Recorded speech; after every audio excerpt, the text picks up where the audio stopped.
Certain ionic compounds or salts will react with acid to produce gases. And these are fun reactions to play around with in the chemistry lab or even at home. One of the ones you can play around with at home is the bicarb or bicarbonate of soda volcano. We can get some vinegar, we can mix it with some baking soda or bicarbonate of soda, and what we end up producing as one of the products is carbon dioxide gas. Now if we mix in a bit of food colouring, add a bit of liquid detergent, we can actually get some quite neat effects here out of this bicarbonate volcano reaction, as we can see here.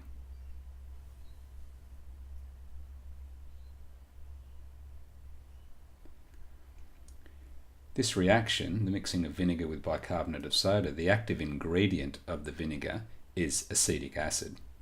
The active ingredient of the bicarbonate of soda is the ionic compound sodium hydrogen carbonate, made up of the sodium ion and the hydrogen carbonate ion. And what actually gets produced is the salt sodium acetate, plus the carbon dioxide gas, as we've mentioned, plus some water is also produced. If we look at these substances in a bit more detail, we can see that acetic acid, when it's dissolved in water, it's a weak acid, but it produces the hydrogen ion, that's what acids do, and the corresponding counter cation is, in this case, the acetate ion, C2H3O2 1-. It's got a single 1- charge there. If we look at the structure of the sodium hydrogen carbonate ionic compound, we can see it's made up of the positively charged sodium ion and the negatively charged hydrogen carbonate polyatomic ion, again single charge on both. What actually happens with this particular reaction?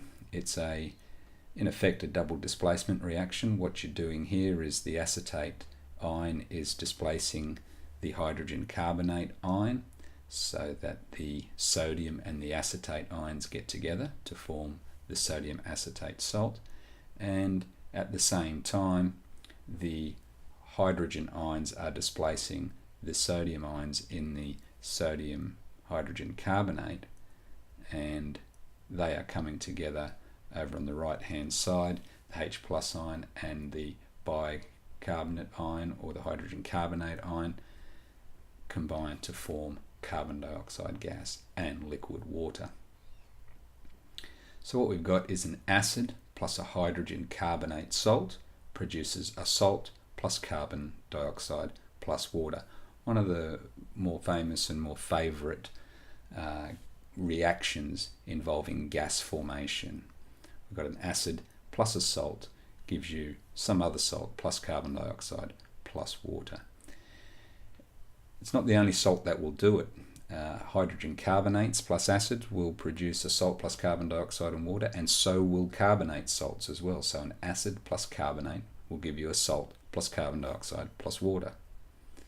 Sulfite salts, acid plus a sulfite, will give you a salt plus sulfur dioxide plus water. Any sulfide compounds, acid plus sulfide, gives you a salt plus hydrogen sulfide gas. Be careful if you're trying this reaction, the H2S is rotten egg gas. And also, one of the most important types of acid reactions that involves gas formation is an acid plus a reactive metal. It produces a salt plus hydrogen gas. So, in predicting the products of the chemical reactions for all of these reactions, we can just write these ones down straight away. For example, if we've got an acid plus a carbonate, we know that carbon dioxide and water are going to be formed. And so we can write those two substances down as products straight away. And the trick is then just identifying the salt. Similarly, in that last equation, if we write an acid plus a reactive metal, well, we can write down the hydrogen gas as a product straight away. And then the trick is identifying what the salt will be.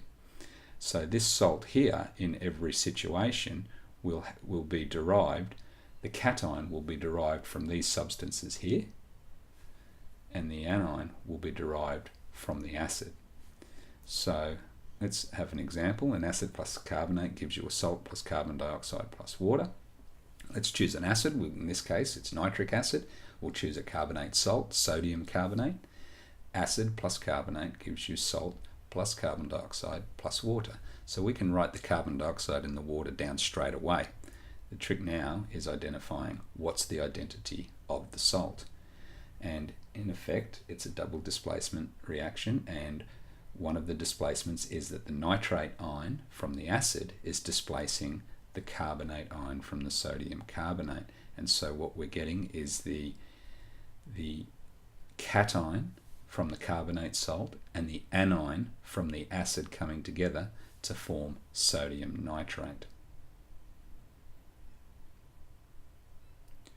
We can see this equation's unbalanced. We've got 2 sodiums on the left-hand side and only 1 sodium on the right-hand side. We've also only got 1 hydrogen on the left-hand side, and we've got 2 hydrogens on the right-hand side. So we can balance this equation now by putting the big numbers out the front, the stoichiometric coefficients.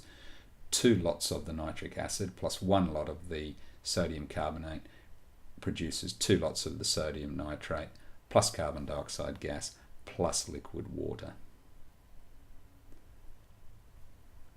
Let's have another look at one of the other reactions. Acid plus reactive metal gives you a salt plus hydrogen gas. So we can choose an acid, in this case hydrochloric acid, and we can choose a reactive metal, in this case zinc. Now the acid plus the reactive metal will produce hydrogen gas. Just for your interest at this stage, the loose definition of a reactive metal is any metal that will react with acid to produce hydrogen gas. It's almost a self-fulfilling definition of a reactive metal. But there we've got hydrochloric acid plus zinc metal producing hydrogen gas, and the trick here now is to work out what the identity of the salt will be. Well, the salt we know is a cation plus an anion, a metal and a non-metal. So the metal will be the zinc and the non-metal will come from the acid. So we'll end up with the compound zinc chloride. All chloride salts are soluble and we'll have the AQ subscript, the only exceptions being silver, lead and mercury, and zinc is not one of those exceptions, so we've got the AQ subscript there.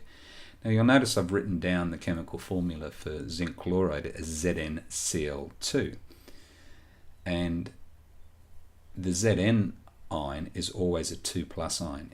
It's a type 1 metallic ion. It only has 1 charge associated with it, and it is always a 2+. And the Cl- ion, as we know now, is always 1-.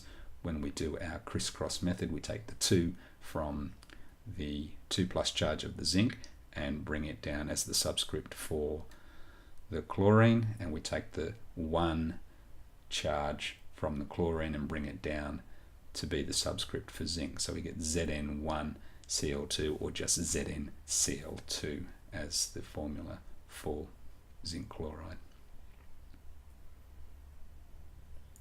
This equation's unbalanced. I've got 1 chloride on the left-hand side, I've got 2 chlorides on the right-hand side. I've only got 1 hydrogen on the right-hand side, I've got 2 on the left-hand side. So if we put a big 2 at the front of the hydrochloric acid, we've now got a balanced chemical equation.